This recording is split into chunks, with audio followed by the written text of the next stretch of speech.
famille des Solanées, autrefois Solanacées, la morelle noire porte de nombreux noms communs, comme tue ou crève-chien, l'herbe au gale, la tomate du diable. Avec tous ces noms, comment voulez-vous qu'on puisse accepter les pommes de terre au XVIe siècle de la même famille que la morelle noire?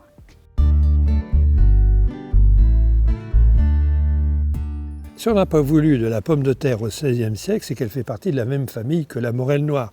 Il suffit de bien observer son feuillage, ses fleurs, ses petites baies. Alors, même famille que les pommes de terre, mais aussi la même famille que les tomates, les piments, les capsicums ou les solanums. Donc vraiment, la pomme de terre, si à cette époque-là n'a pas été acceptée, c'est qu'on la craignait. La raison est assez simple, c'est que la morelle noire, comme la pomme de terre, les baies, ont une toxine qui est très toxique, la solanine. Alors si la morelle noire est considérée comme plante indésirable dans le jardin, il y a quand même une raison assez simple, c'est que ces baies sont très toxiques, surtout lorsqu'elles sont vertes.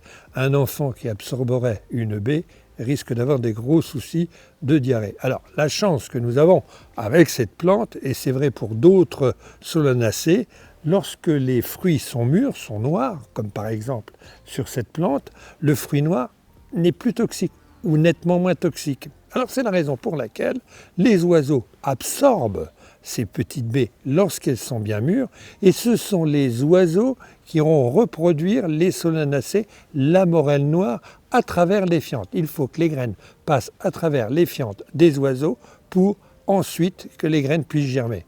Alors ce qui est assez bizarre, lorsqu'on observe ce sapin, cet épicéa qui a été planté dans ce pot, il y a deux petites morelles qui sont au pied.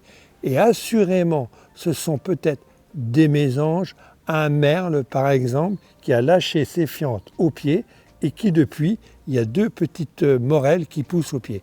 Alors surtout, ce qui est important, c'est de les supprimer, car si vous avez des enfants ou des petits-enfants qui absorbent ces graines-là, ils risquent d'être très intoxiqués.